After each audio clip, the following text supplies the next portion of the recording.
Mbote Héritier Mvuki. Ouais, Mbote Bertin Jonga Moutonanzambe. Na mona zongelinga lisusu Bertin. Tala bato ba sepeli ni lobi, balobi Héritier Mvuki zonga alobaka bulakanisa ba te Héritier Mvuki azaka ango alobaka ndenge nini emso ba komona ga elongino ga emso na day moko boye oyo ba monio na concert moko boye mais ke ba mona ba sentir ba yoka Héritier Mvuki abimisi lolaka mokili mompe lobeli. Yo mdosa ke bato ba mon Héritier Mvuki passe ngavuma bato belé ba yinga te et puis na alanga habitude à loba te ko leka na ba émission te parce que na kokalanga mambango te mais na moni yo vraiment oto chuba chubanga bona na chote na lobaka ndenge olingi na loba c'est ça ko. Héritier Mvuki mona ya Congo na lingi tozongela yambo to banda po dernièrement tolandaki bana inikini awa manifestation na bango ma manifestaki po na ndeko na bango oyo azaka assassiné.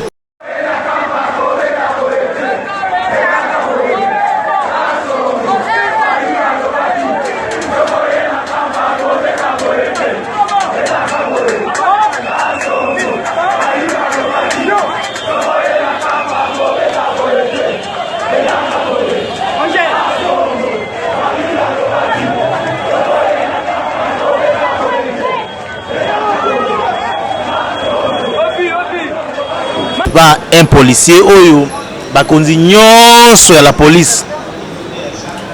bakonzi nyonso ya mboka batelemelaki yango basepelaki na likambo wana te yo lokola mwana mboka koloba nini? En tout cas vraiment Bertin toza vraiment contre 100% pour na likambo wana ndenge lekeli vraiment policier ake kobeta étudiant babal à bout portant vraiment eza na sens te. Alors c'était quoi? Il y a problème, il y a cache-nez. Garçon, je crois que c'est le tournage de théâtre, quelque chose comme ça. Et policier Bimel en plein tournage, cache-nez, tout ça tourné. Cache-nez dans la poche, on a mis dans la poche. Alors policier va se comprendre que moi débat, salami banini, les policiers ont bêté la balle à bout portant. Vraiment, tout ça déplorer comportement. Or, toyebi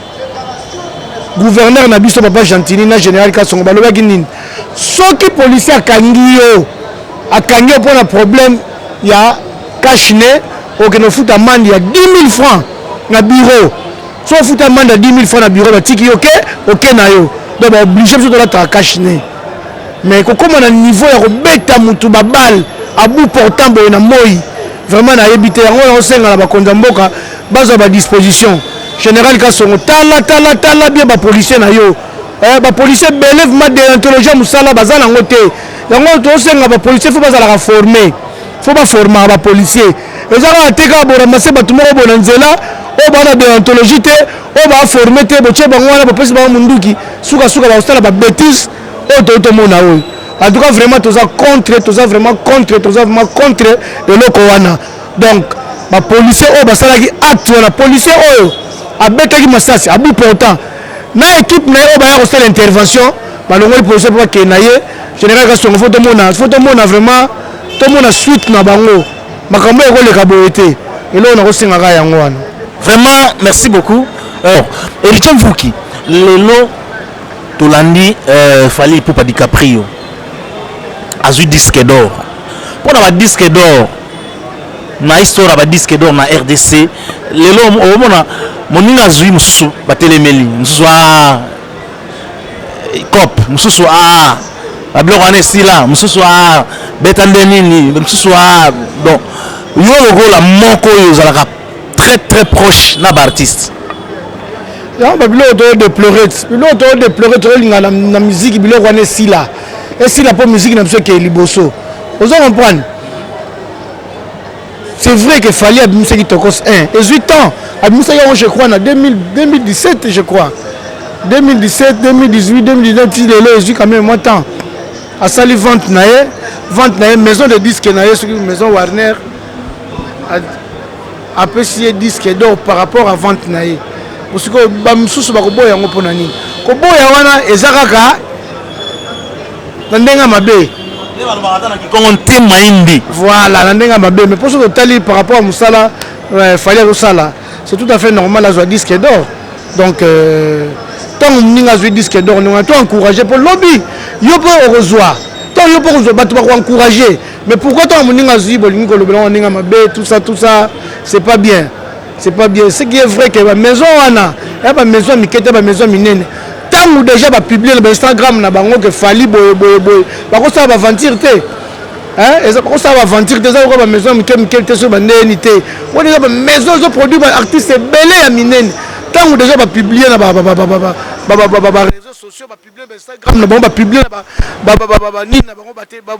na téléchargement nyonso que Fali a été autant d'exemplaires, va faire disque donc c'est que ça vrai. Donc ça ne sert à rien. Tant qu'on a débat, on a débat inutile.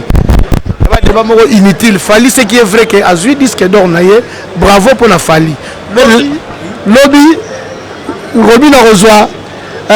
Ferrego a rejoint, Inos bien a rejoint, Intel a rejoint. Et ils ont regardé le coup de la musique à Congo. Donc ça ne sert à rien que nous avons la polémique, c'est pas bien. Voilà. Le long sont total vraiment Fali a comme un peu grand en Afrique, hein, na Moussalo Yazosala. Nous avons battu beleti le long tout naka. Nous avons battu Jongazara côté Ninyango. On a tal ici, nous avons le bela masolo ya Ferrego là. Nous avons le bela on a monté mamoko.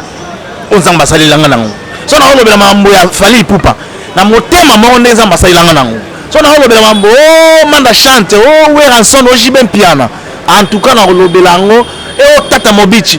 na ndenge motema nzamba sailanga nango. Alors Héritier Mvuki na deuxième émission auto sala lelo tonito bimisa lisusu ba vérité cachée oyalaka entre ba artistes surtout tali Héritier Mvuki ndenge yo kangamaka na ba artistes batebele basona ba artistes bazaba na ba kisi bazaba ba nini emso bakoba na bokima yo. Mais ce que tu sais la goua, ils ont ngate, Berté. Ce que tu sais la goua na ye moko. Mais ngate, ngadi l'explique la fois passée, ba petit frère Bazali, parmi les artistes balé qui n'anga Bazali, parmi les artistes ba ya n'anga le ba général de fort. So on dit ba petit frère, na le là, ba Ibrator, ba Bina Filé, ba Fabrigas, ba petit frère. Vous comprenez? So on a dit le ba master. Ba master ngeza ko ba Montana. Ba Gibson Butu Kondolo, ba Soleil Wanga, ba Pati Pacheco, ba New Jack. Donc génération nanga ba master nanga. Et so na continue ba vie nanga na moni ko ba général de Fao, ba grand-père Boziana, ba vie nanga Evologo Joker. Vous comprenez? Ba na ba vie nanga. Mais na bango nyoso wana o aza na mo solo na ye. Eza ye, eza ngate, c'est pas que ngani na za na bango que so ngana za na bango ngape na mutaba makambona non. Mais ce qui est vrai que l'artiste est belé bazala makambo na bango oyo bango bakroyaka nango et puis l'artiste belé pe bazala bango na eloko te mais bato babulela bango kaka par rapport yo ebika monde bartiste ndenge ezala nécessaire osalaka makambo ya danger déjà bato bakobenda bemela bilile belé mais monde yango peut changer ekomi na makambo mabe pe trop et comme peut mabe pe trop tourment omona bato mosusu bakoma système asima bamosusu bakoma soki nde nini bakomosusu basusu bakoma nde nini mais wana eza vie na bango ça n'a rien à voir na Héritier Mvuki na vandaka mpe na baartiste ebele oyo bakate me mpa nzolo kobola zwa le moto oka Montana Kamenga nakoconfirme yango na tele lelo ke Montana Kamenga ayebi kisi te nganga oyo apesa Montana kisi soki azali peut-être kaya kocontredire nga ozo comprendre parce que nayoba makambo na yebi oui Montana Kamenga vraiment aza moko oyo lelo biso na témoignera pour na yepo nga na yebi seri wana na ba canal fitir donc so tali nga so na otanga lelo ba artiste oyo na yebi ke bazana comique ti sabina ya robotama comique ti so nzamba pesa bango ya de comique ti ta fabriquer ba Montana Kamenga fo bazana na kati pour na yebi seri wana ba canal fitir vraiment akeka libos. Ouais donc réseau loba ce qui misa na gwa eza gwa na ye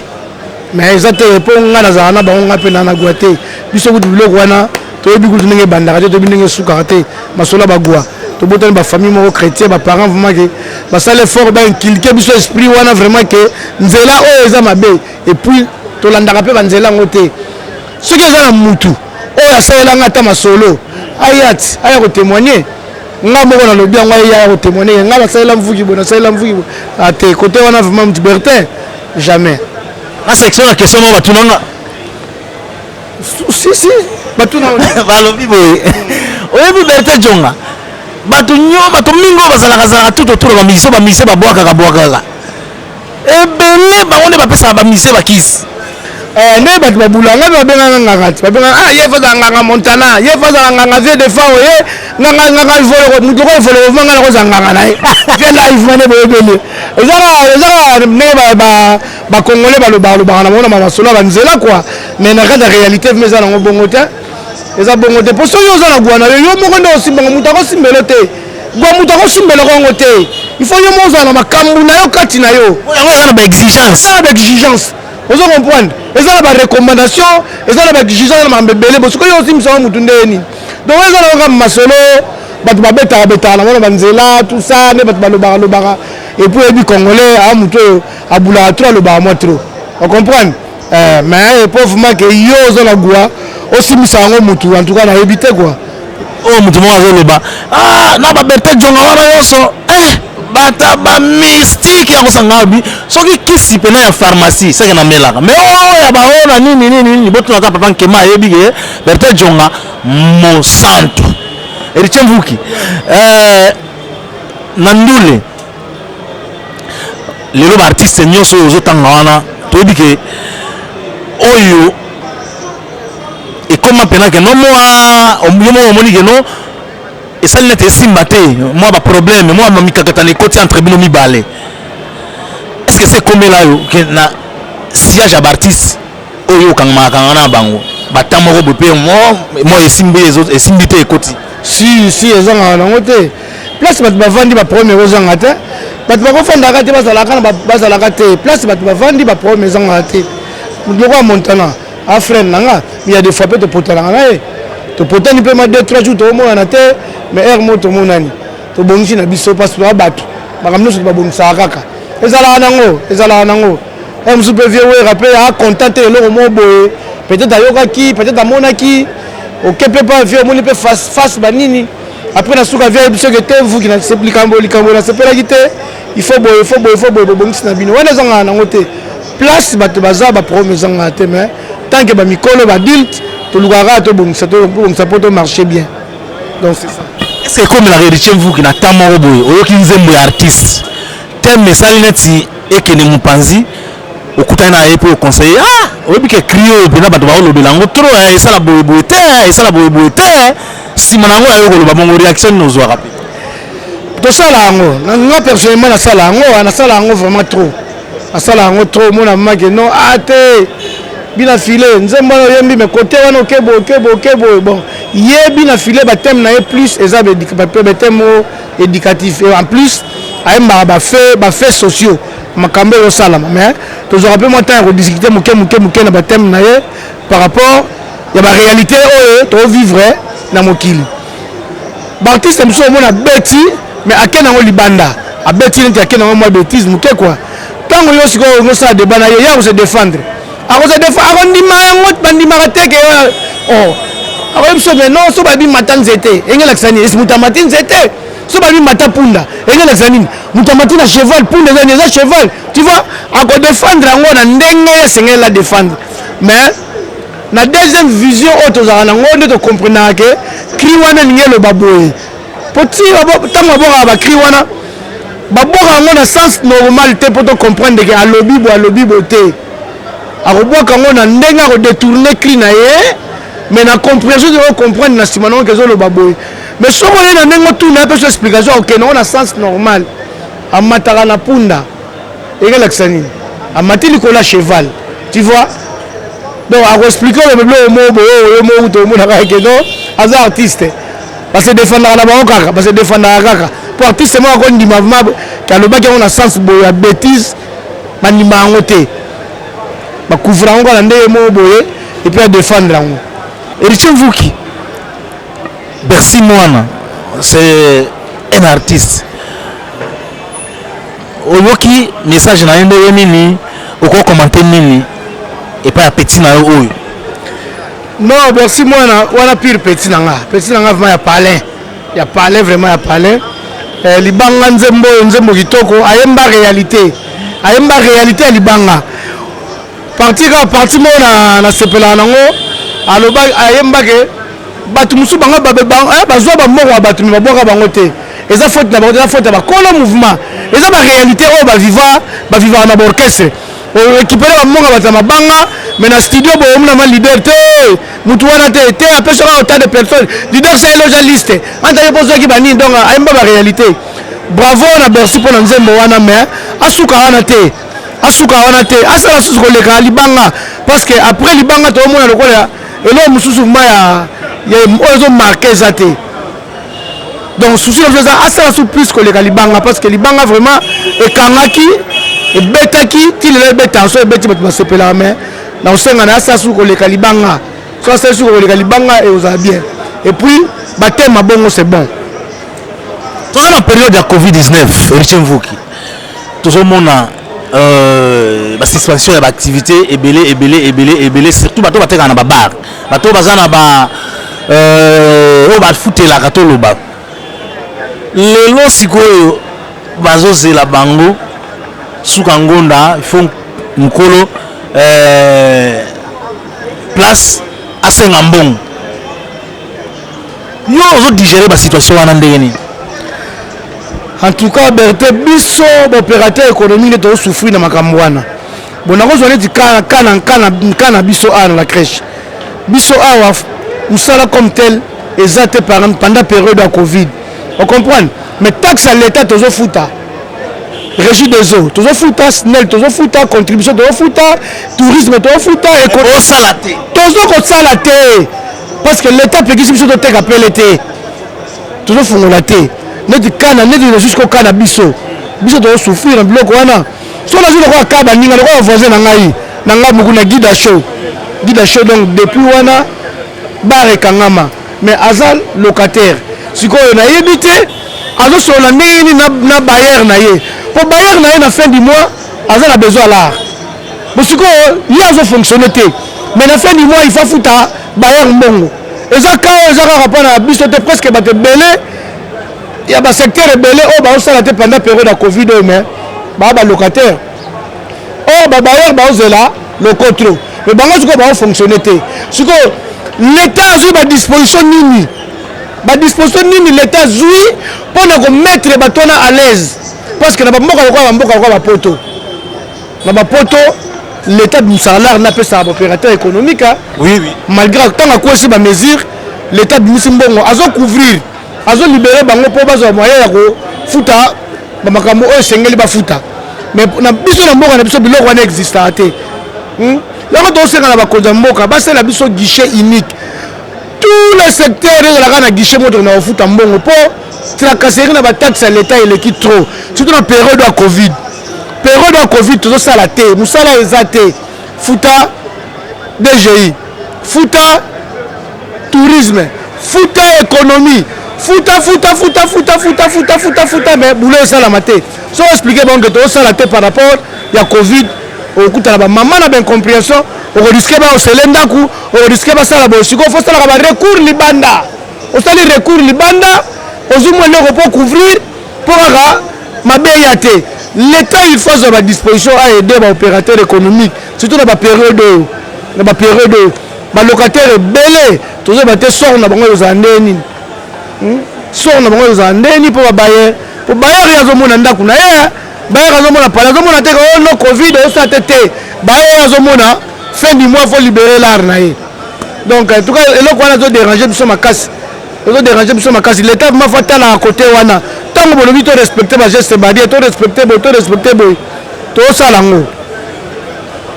boteka bokite to kanyi makamno to salango car mal l'état faut mo ba rémunération mo kazongela biso l'État peut permettre que tout le foot à travailler, tout le salaire makambo, tout le salaire. Mais tant que bino bokangi biso musala ezate taxe na bino bokangi te taxe faut futara siko to sani. Bino ba opérateur économique. Bon attends moi structure moko boete que bo sali boke ko mona ba konza likolo po batali la bino mango po ndenge zo kende boye. Soki siko umeli boeti 6 mois 7 mois. au moins que ils la plus pure. Structure ezali mais personnellement je me dis c'est opérateur économique américain tous affiliés na structure wana te et puis to rappeler liso na ngote ya mo to plaider na ndenge na biso tous lela na ndenge na biso zo ande de kana biso awa na la crèche awa likolo awa ba concert betara tous na orchestre interprétation betara mais ça fait au moins une année na ndambu ba betara susu te bakanga de bato ba vai na palais pour nani pour na ma covid pour na ma covid ba ministère so ba vai na bandako ba osala te mais na fin du mois il faut que luka kopesa bango ne fisque pour ba vivre mais bon on est ko uta wapi et tout la nenga libanda tout ça vraiment c'est pas bon l'état na biso azwa quand même ba mesure moko ya bien de façon que ba pesa mo ba rémunération na opérateur économique le temps ba kangi ba masolo pour na poto sala maka pourquoi sala maté un ministre économie moi on a que bato ba fonctionner mais il faut foutre la taxe comment on va foutre la taxe ba ozwa wapi tout ça ça va biloko yo déranger biso en tout cas Bertin point wana vraiment to betela ngo vraiment c'était l'état fatala ba makambo wana c'est vraiment grave fatala ba makambo wana tobia ko zo image ko mona ke guide so kuna au sala te biso na kreto sala te ba kulwa so moli batino so bakanga baba ba makambo na bango ko pesa souté parce que bato ba vivre ndeni ba travailler wana o ba sala ba osate ba vaina bandako mais l'état ça ni pour la bango tout ça donc le retour à Bertin il faut vraiment mourir na biso musala za bela au sala administration mourir biso musala za bela au sala mais il faut batala ba biloko wana surtout ba biloko mais sur le peuple veut fachi papa le baki le peuple d'abord si le gars on néglige en côté talaka no mingi peuple so ça bien yo pose la bien mais si le peuple a bien te fachi yo pose la bien te wala faut bango papa no le baki yango le peuple d'abord et le il faut et le va trop et le belé tant que peuple a la bien te vous connaissez pas la bien te premier ministre a la bien te gouverneur a la bien te donc bango ni a la bien te tant que peuple a la bien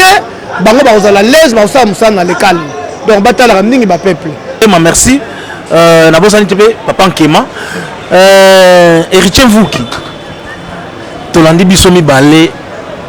nzembo wana mais sérieux yo héritier Mvuki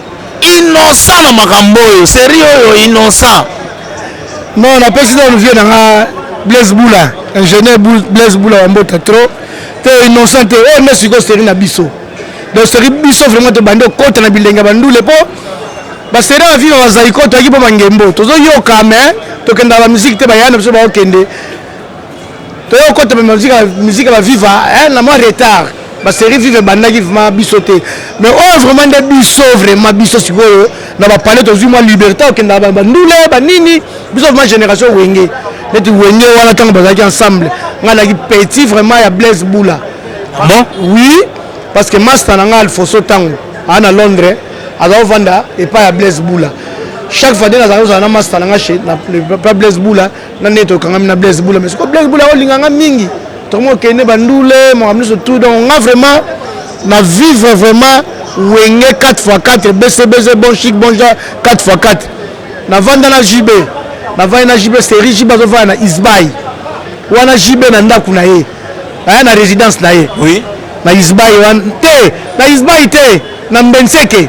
na veni Mbenseke na Bosani Isbay kuta ya après tanga vanda na veni Mbenseke wana na ndaku ya JB Willy Star avanda wana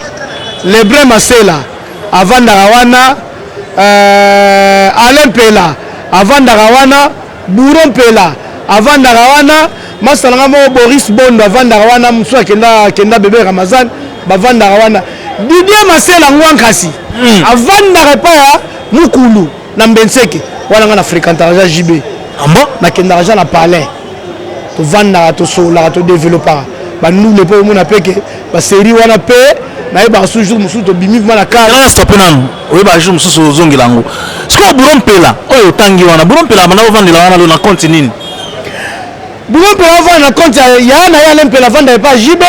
tellement Buron Pela pas yemba to ka ya na e aya bazo yemba ba travailler na palais JB c'est pela na e pas JB muto alinga revendre place ya vendre na bateau. On comprendre? Avant na toujours na bateau chez. Siko tellement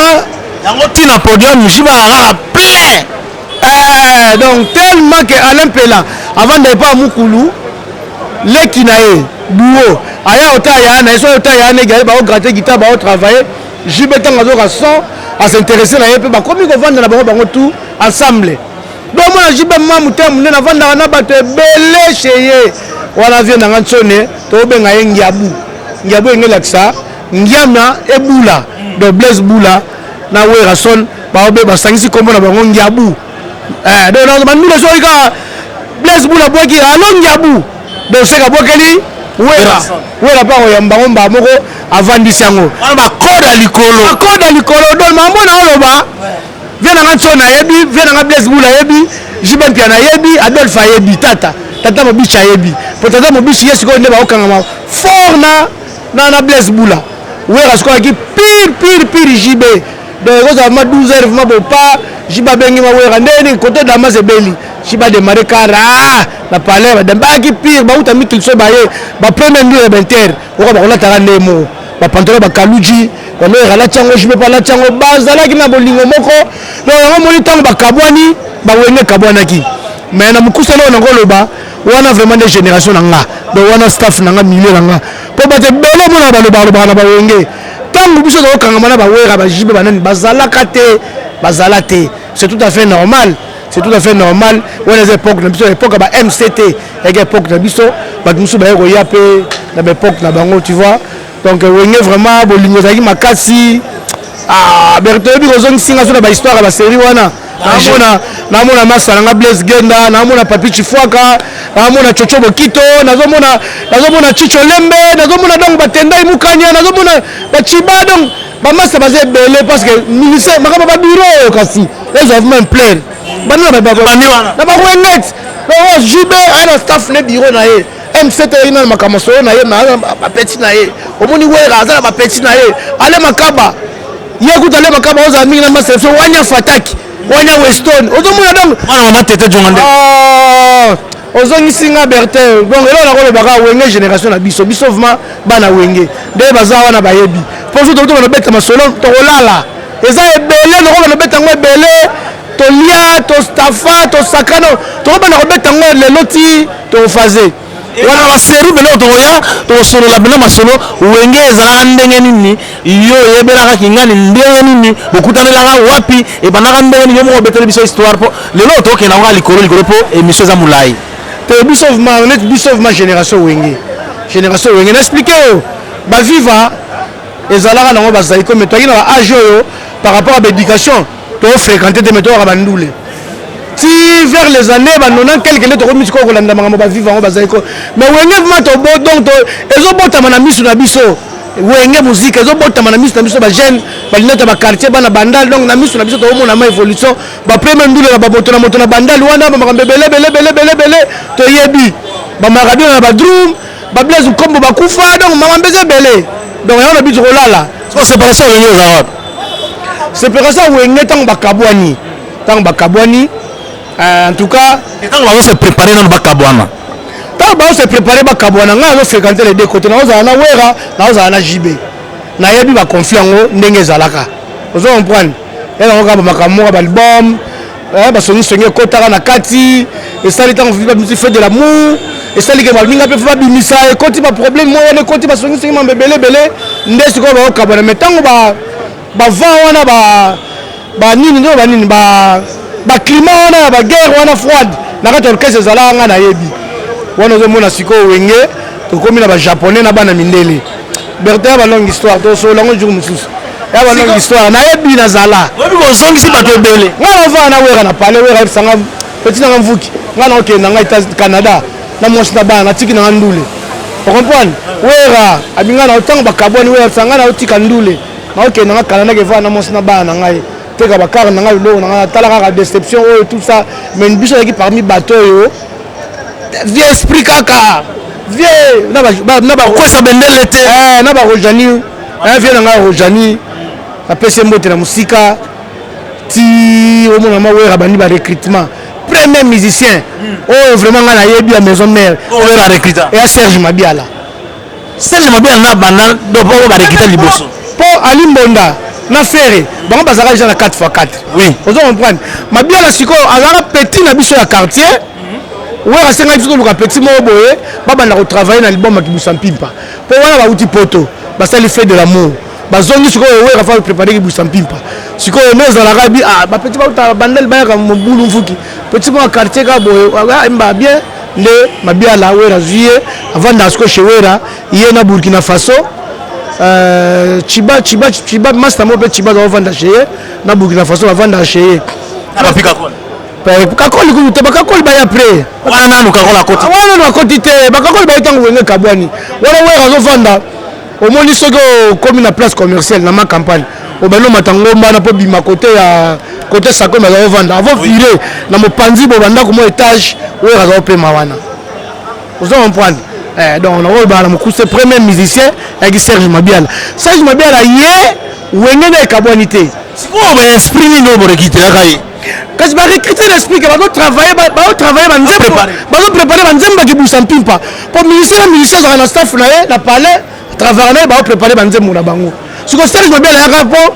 ba musique fait de l'amour. Ce que va préparer ce que Kibusa Mpimpa pour deuxième temps bimsa plat Wera Kibusa Mpimpa. Ozoki Kibusa Mpimpa wana na album ezaka elinga au contre-fait inga bimane sikolo apte inga contre-fait de l'amour te eki ndeni ba administrateur ba yokani que sikoyo po ba osali boso ba album ya groupe Wera Tenzembo Shiba Tenzembo le makaba Tenzembo dile masala Tenzembo ekala Tenzembo après ba yokana que sikoyo ba administrateur ba yokani faut na bimsa album mutu na bimsa album ne ma partout tout régime sur abimisi ane wana Wera ko bimisa ane wana Blaise Boula ane wana ainsi de suite on doit reprendre la première année Zakinde Shiba bimisa qui fait de l'amour ali ko bimisa fait de l'amour wana makamno fait et bébé la wana ali tant ba uti poto ba ye ba ki na mo ba conflit ba polémique ezalaki déjà mais Wera rappelle déjà tant que Mbila prêt déjà à préparer déjà Kibusa allez a ben depuis ça m'a bien la vendre acheter Burkina Faso avant d'acheter ba travailler ba changer ezalaka ba okanga banzembo allez ba conférence ko memi siko vendre na na séparation allez m'a bien la comme azalaki déjà ko travailler na ye vous comprenez donc yo zalaka wana bon faire na alimbonda ba utaki déjà na BCBG vous comprenez donc c'est ça voilà vraiment Chobinzonga est-ce que tu continues à moi histoire muke pour na yebi que temps bato baoluka kutu to continuer pour baoyoka ba nostalgie ya kosakana te bato mosusu kutu batunaka bayebaka te wenge yango ezalaka ndenge nini tie okómaka polémique abotie osala ke bazakari bababaso bao baa bapere na biso baocréer baidéologie voilà vieux zacle nga nayebi siko vie mo boye nayebaka ye na baconférence nationale nayebi susu mbumba akoti makambo ba TV mais nayebi siko bien ekiri yo chat mwana Mobutu Saddam Hussein Congolo asala maison de production vieux zacle siko travailler na maison de production Congolo Mobutu wana donc maison yo chad wana le siko ba vieux zacle ba mo bima bima siko que Zakari pour vieux zacle ateti deux fois viens na teti tiano bana tiers mo penza mbapambo na gazo masolo na to meteleke maboko ama mutu abunda vraiment po biso nga personnellement na yebi vieux zacle tanga étudiant na yebi tanga koti na conférence nationale wana monseigneur na otokufa monseigneur Mosengo to diriger conférence nationale souveraine voilà yem to diriger ngo vieux zacle kota masolo ti na ndenga yo kota masolo ba barza mais tant que tu côté la maison yo chad oh moi Saddam ça dit vieux zacle avimbi abado vumba muke vu moi piquet moi rotambola moi vu moi piquet pour sentir que ça va donc vieux zacle kota za félicitations vieux bagarre au bunda vraiment vous méritez voilà Richard Mvuki on solo eza ebelé otokobet poto silis alors Richard Mvuki toke siko na musique en général non toke na théâtre tant que na ba comédien na biso lelo yo lokola opérateur culturel okoko lobani na bango na ko pe bango conseil batia deux pieds sur terre batia deux pieds sur terre à partir liwa mama Chako monde wana théâtre makambe belé lobami makambe belé bimi ans luzolo lobi boy nani Michael la Duchesse lobi boy réaction oyo et ça bien te bazonga na idéologie théâtre de chez nous ba série ba vieux kwedi ba vieux masumu ba mama bomengo ba mama bomengo ba mama linga bazonga na idéologie série batala ba mère wana ndenge nini bakumbelaka masolo. Vous comprenez? Baza artiste mais pas musicien mais baza théâtre ba ko ba idéologie ba nouliste. Il faut boire le litoi, il faut kalinga suki, il faut baspe belé tout ça non. Papa ba le mondial ba bimela bongo te. Ba bimela ba idéologie wana te, ba sumu de belé ti lo bazaka ba sumu. Ba bimela na art. Papa moko boye ba le mondial. Donc il est vantari na ndengali na ndenga kuta mukete muta récupérer moi rôle wala muke de faire na biso mungweri azala asute ba papa na biso ba sonzo papa na biso mso akufa ya na biso wana kufa ozo comprendre donc ba massa biso peut-être o tozana bango lelo bazonga na idéologie wana c'est vrai que monde évolue mutu fa cha propriété mutu fa ben d'aspect mais mingi baza na art kati na bango baza na ba idéologie wana te baspe baza na art amususu ko bango sa lango lelo ndelo baza na art lokwa basai ba sobe baza na art do so moni yebo so ata lobi no kamba moyo moko lali na mabele wando seka ozo comprendre o mingi osa baspe lelo zaki ayebi ana na position te loba ko glisser ba comme musicien aza na art te ateka na monde théâtre suba na basi kaka pour ça bana basi ba mo wana akenga na monde wana po ale kaka na TV po peut-être moi code à nord peut-être moi John à nord peut-être rose moi si bon na poto peut-être mais boulot vraiment bazo bi pesa na ngov maté net ba vient na biso akala wana po biso vraiment bana théâtre de chez nous toujours c'est lango na RTNC de théâtre de chez nous chaque jeudi je crois chaque jeudi dans la théâtre de chez nous tala bactérie théâtre de chez nous wana tala ne ba jouer vient na biso akufa nani nokwa Suzuki nani oyo vie dudu ngafura tala ni ba vie dudu baza ko jouer mais siko yo vie massage ozawana vie massage ozawana vie masumo ozawana vie ngalufa ozawana vie kwedo ozawana bon encadrer ba petit bon ça ba petit na idéologie na yebi ke ba koma na ba teti ba yo ka te mais bon luka bon structurer côté wana masolo po monde wana zonga vraiment na ndenge sengeli voilà makambo ezoleka lelo ya vie masumu de blindé na Yandimos ti nde bakomi na justice pour Yandimos alobaki ke vie masumu avandaka soki na nini aliaki mbongo alors bakomi ti na parquet na kosenga tozwa mwa extrait ya place Yandimos azosenga pardon comme ça tozonga to continuer na idéologie.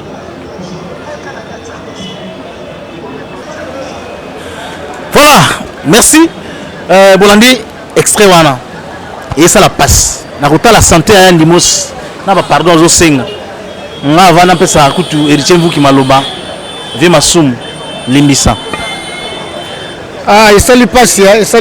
tala yango vie masumu wana ga vie na ngavuma a répéter awa inter matongi likolo kuna a vie na nga Yandimos pe za vie na nga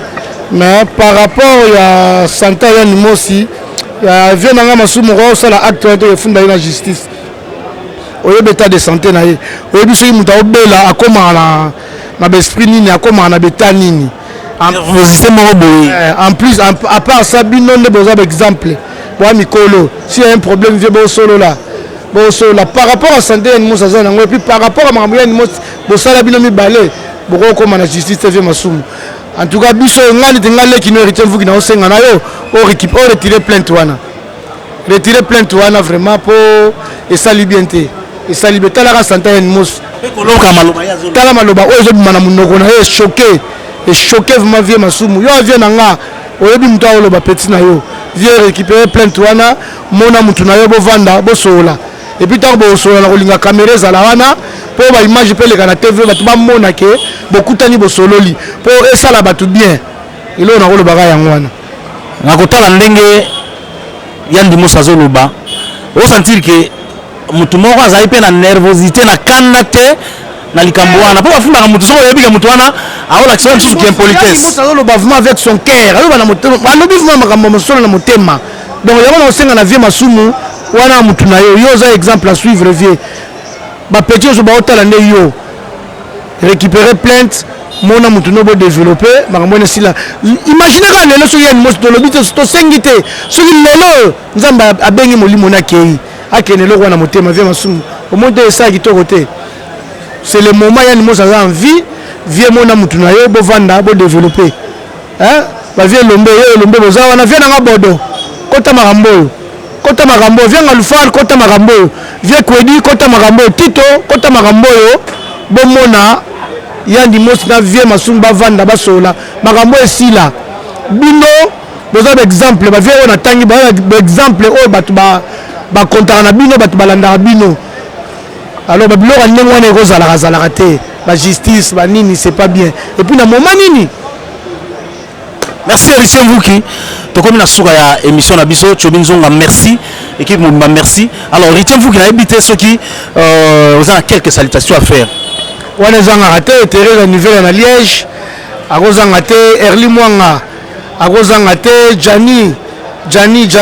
mon fils aîné akozanga te Arlette plus 16. 16 plus tobosani ote. Arlette Dinganga 16 plus. Là où les quêtes de Mvuki dort akozanga te